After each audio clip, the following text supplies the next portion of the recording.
Power relies on the illusion of stability. When that stability fractures, the true architects of our system are exposed. Tonight, we deconstruct the mechanisms of control and the systemic failures they attempt to hide. We begin with the structural collapse of domestic security in San Diego, fueled by an unregulated digital economy. The rapid decay of our infrastructure in the face of unyielding climate volatility, quietly draining your local tax base and insurance pools. The calculated reallocation of nearly $3 billion taxpayer dollars into the machinery of political consolidation. The stark reality of biological containment overriding constitutional liberties in a Nebraska medical facility. A precedent-setting legal maneuver in Virginia that fundamentally redefines administrative liability across the public sector. The lethal consequences of deferred municipal maintenance beneath the wealthiest zip codes in Manhattan. The volatile transfer of a billionaire's retail empire, and the economic utility of a 65-year delayed credential. The narratives you are sold are merely distractions. We are tracking the leverage. We begin tonight with the asymmetry of threat detection. The recent attack at an Islamic Center in San Diego is currently being packaged by the media as an isolated tragedy. The data tells a different story. It is a masterclass in algorithmic radicalization and institutional failure. 2 minors, ages 17 and 18, bypassed billions of dollars in federal surveillance infrastructure. The suspects, Caleb Vasquez and Kane Clark, were radicalized within the unregulated corridors of the Internet, a digital ecosystem engineered to maximize engagement through extreme polarization. The financial cost to radicalize these individuals was virtually zero. The cost to the local economy and community is permanent. 3 fatalities. Furthermore, federal agents recovered an arsenal that underscores the vast economic footprint of the arms market. Over 30 firearms and a crossbow were seized from properties linked to the suspects. Consider the capital required to amass that inventory. Thousands of dollars in hardware, funneled seamlessly into the hands of teenagers. And the system had advance notice. At 9:40 a.m. on Monday, exactly 2 hours before the attack commenced, the mother of one suspect initiated a distress call to local authorities. She reported a suicidal runaway equipped with a vehicle and stolen weapons. A localized warning that failed to trigger a systemic intervention. Inside the vehicle, alongside a bottle bearing a Nazi SS symbol, investigators found a manifesto. It detailed a fragmented worldview, anti-Islamic, anti-Semitic, and anti-Trump ideologies, synthesized directly from digital echo chambers. They did not discriminate in their hostility, they consumed and weaponized the volatility they were fed. The only effective countermeasure did not originate from a heavily funded tactical response unit. It came from a localized asset operating at ground level. Armin Abdullah, Mansour Kazia, and Nera Ward actively disrupted the attack vector, drawing the gunman away from the primary structure. Abdullah, a security guard, deployed a critical radio transmission while actively engaging the suspects. He essentially acted as a human firewall for the 140 students sheltered inside.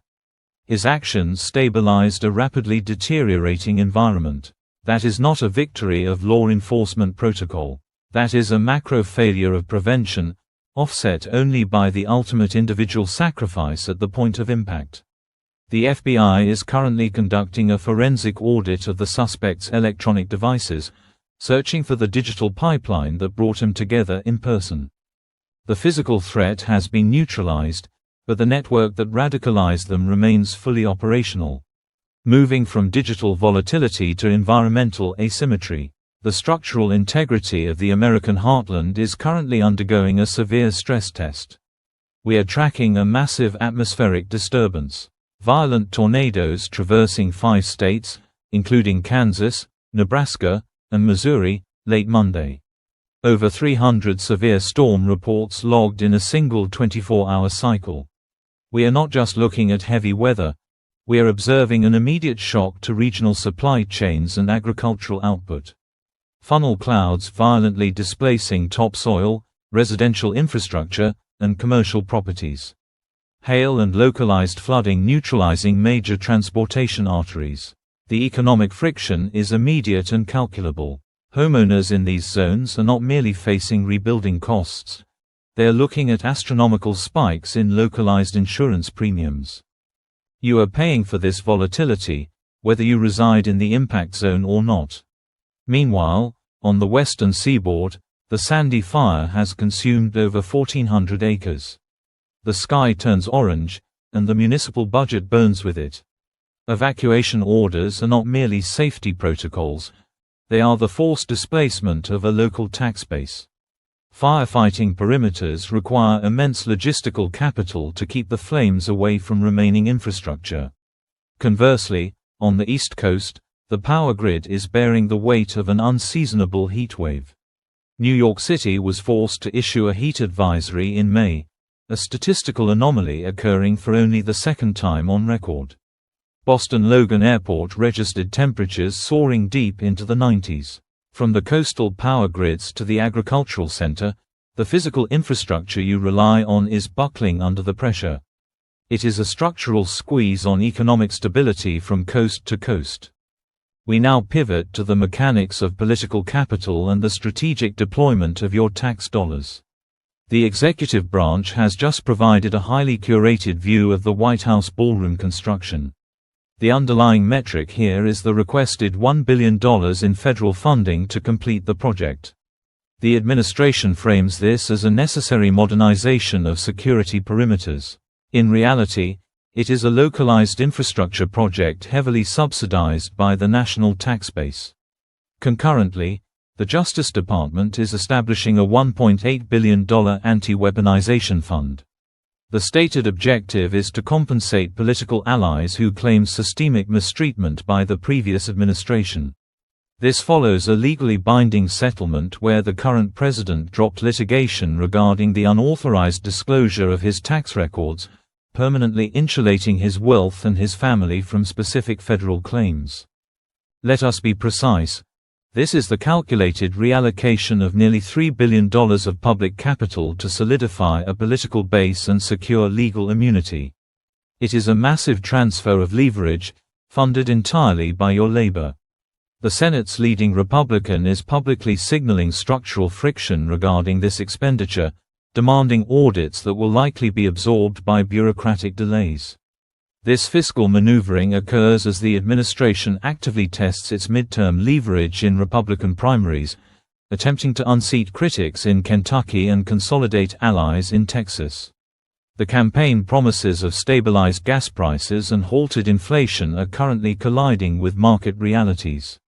The administration dismisses the current economic squeeze as a temporary byproduct of Middle Eastern instability. The market, however, rarely corrects on political timetables. In Pennsylvania, a localized explosion near a polling site resulted in immediate systemic panic, though authorities swiftly disconnected the incident from election interference. Internationally, we are witnessing a synchronized escalation of geopolitical leverage. Tomorrow, on Cuban Independence Day, the federal government is expected to unseal an indictment against Raúl Castro in Miami. This is not merely a legal procedure.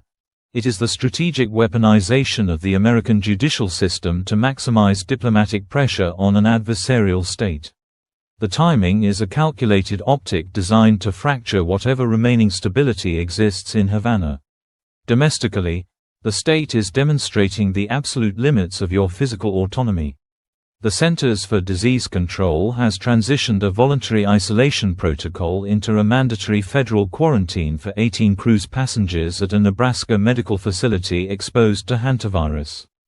The pivot occurred when a passenger, who tested negative and exhibited no symptoms, attempted to exercise her mobility by relocating to a private rental in Florida. Local health officials explicitly threatened the deployment of law enforcement to restrict her movement. The mandate is clear. In the event of a perceived biological threat, your constitutional right to travel is immediately superseded by state containment protocols. Simultaneously, the global biological supply chain is mobilizing around an Ebola outbreak. An American surgeon, currently infected, has been extracted to Germany for specialized care. He unknowingly operated on a carrier in the Democratic Republic of Congo prior to the official outbreak declaration, exposing his family and colleagues, all of whom are now trapped in systemic quarantine. The pathogen controls the timeline. The state controls the perimeter. In the educational sector, we are observing a radical reallocation of institutional liability. A criminal trial in Virginia is currently redefining the legal exposure of public administrators. Ebony Parker, a former assistant principal, faces 8 counts of felony child neglect.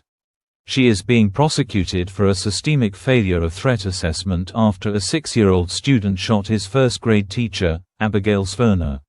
The state is linking 1 felony count to each bullet contained in the 9mm handgun the child carried. The grand jury asserts Parker dismissed 4 explicit warnings regarding the weapon. The institutional shield that typically protects public employees from personal prosecution has been shattered. If convicted, she faces 40 years in prison. The administrative class is now being forced to absorb the legal and personal cost of an armed populace entering an unprotected public facility. Furthermore, the illusion of municipal safety continues to erode under the weight of deferred maintenance. In Midtown Manhattan, on one of the most heavily capitalized avenues in the world, 56-year-old Donika Goetsai died after stepping into an exposed manhole. The utility monopoly managing the grid confirmed a heavy transport vehicle dislodged the cover 12 minutes prior to her arrival. There was no situational awareness to be had. The infrastructure operating beneath the wealthiest zip codes is actively degrading, converting routine urban mobility into a fatal risk. This is the same systemic neglect we are seeing in commercial transport. We have forensic confirmation on the lethal UPS cargo crash in Louisville. Investigators determined that metal fatigue caused a catastrophic engine detachment, killing 3 pilots and 11 civilians on the ground. Structural failure, unchecked by corporate oversight, directly converting commercial aviation into localized destruction. The transfer of extreme wealth is also rarely stable. Jonathan Andick has been arrested in connection with the mountain hiking death of his father, Isaac Andick, the billionaire founder of the retail empire Mango. The family's legal defense claims a lack of evidence, but the arrest underscores the inherent volatility surrounding the succession of a multi-billion-dollar corporate entity. We conclude tonight with an assessment of delayed utility. Billie Jean King, at the age of 82, has officially acquired a collegiate degree, 65 years after her initial enrollment. The public relations narrative highlights the virtue of finishing what one starts.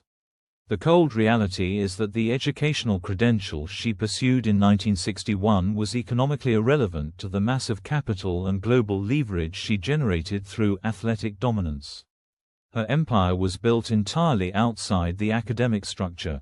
The degree is merely a symbolic acquisition, funded by a lifetime of independent success. Power structures rely on your continued distraction. Do not look away. Keep tracking the leverage, and stay analytical. Good night.